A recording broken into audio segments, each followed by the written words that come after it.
Nonstick মালাই cake তৈরি করতে কি লাগছে, প্রথমে গ্যাসটা জ্বালিয়ে দিয়ে কড়া বসিয়ে দিয়েছি, দিয়ে 1 গ্লাস দুধ ফোটাতে দিলাম। এরপরে আমি ছোটো বাটি 1 বাটি ময়দা 1 বাটি আটা আমি দুটো চেলে নিয়েছি। চেলে নিয়ে এবার একটা স্টিলের বোল নিয়ে নিয়েছি, তাতে গুঁড়ো চিনি আমি হাফ বাটির মতো গুঁড়ো চিনি দিয়ে দিলাম।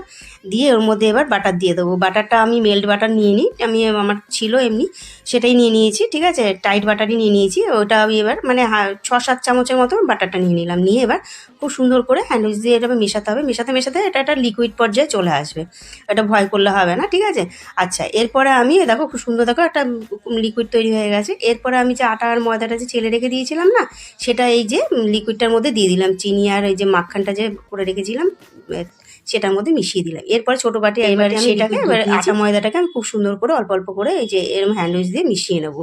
ভালোভাবে এই পেস্টটা তৈরি করতে হবে। ঠিক আছে, এবার যতটা এটা মানে আমি মেশাবো, যতটা আমি এটা পারবো মেশাবো, ততটা এটা মানে খুব সুন্দর স্পঞ্জি হবে, ফ্লাফি হবে। তো সম্পূর্ণ দুধটা আমার লেগে গেছে, খুব সুন্দর করে আমার এই কনসিস্টেন্সিটা হয়ে গেছে। তো আমার এরকমই দরকার। ঠিক আছে, ব্যাটারটা সেম এরকমই দরকার আমার কেকটা তৈরি করার জন্য। আচ্ছা হয়ে গেল, ওটা আমি ঢেকে রেখে দিলাম। এরপর যে দুধটা যে ফোটাতে দিয়েছিলাম মালাই করার জন্য, তার মধ্যে আমি 2 চামচ গুঁড়ো চিনি দিয়ে দিলাম। তোমরা চিনির কোয়ান্টিটিটা বাড়াতে পারো। এরপরে আমি দিয়ে দিচ্ছি হচ্ছে 2 চামচ আমি কর্নফ্লাওয়ার, সামান্য একটু জলের মধ্যে কর্নফ্লাওয়ার গুলে দিয়ে দিচ্ছি। আমি গুঁড়ো দুধ দিইনি, ইচ্ছে করেই দিইনি। তোমরা গুঁড়ো দুধটা দিতে পারো, আর তোমরা তোমাদের ঘরে যদি সন্দেশ থাকে সেটাও দিতে পারো, আরও খুব সুন্দর লাগবে টেস্টটা। এরপরে আমার ঘরে ছিল নারকেল কুড়োনো, সেটাও দিয়ে দিলাম। দেওয়ার পর দেখো খুব সুন্দর থিকনেসটা চলে এসছে মালাইয়ের। এরপরে আমি বাদাম কুচি আর কিশমিশ কুচি দুটোই দিয়ে দিচ্ছি, আমন্ড ছিল সেটাও দিয়ে দিলাম। দিয়ে খুব সুন্দর করে এই দুটো বাদাম আর কিশমিশটা মিশিয়ে দিলাম। এরপর যে ব্যাটারটা যে তৈরি করে রেখেছিলাম না, তার মধ্যে 1 চামচ বেকিং পাউডার, হাফ চামচের কমও বেকিং সোডা আর সামান্য একটু দুধ দিয়ে একটু ভালো করে একটু মিশিয়ে নিলাম। এরপর সেন্টের জন্য ভ্যানিলা এসেন্স দিয়ে দিলাম। দিয়ে খুব সুন্দর করে এটাকে স্মুথলি, এটা দেখো পেস্টটা তৈরি হয়ে গেছে ব্যাটারটা।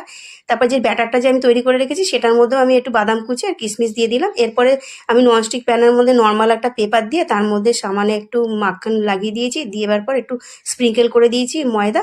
দেওয়ার পর এরপরে যে ব্যাটারটা সেটা ঢেলে দিয়ে ট্যাপ করে নিয়েছি। করে নিয়ে এবার ঢাকনা দিয়ে ঢেকে দিয়ে যে ছোট্ট একটা ছিদ্র থাকে তার মধ্যে একটা লবঙ্গ গুঁজে দিয়েছি। অলমোস্ট আমার এটা 30 মিনিট মতো লেগেছে। ঠিক আছে, 25-30-এর মতো টাইম লেগেছে। তো দেখো খুব সুন্দর একটা কেক তৈরি হয়ে গেছে। তো এটা আমি নামিয়ে নিয়েছি। এবার এটাকে একটু রুম টেম্পারেচারে রাখতে হবে, রেখে যখন ঠান্ডা হয়ে যাবে তখন ডিমোল্ড করবো।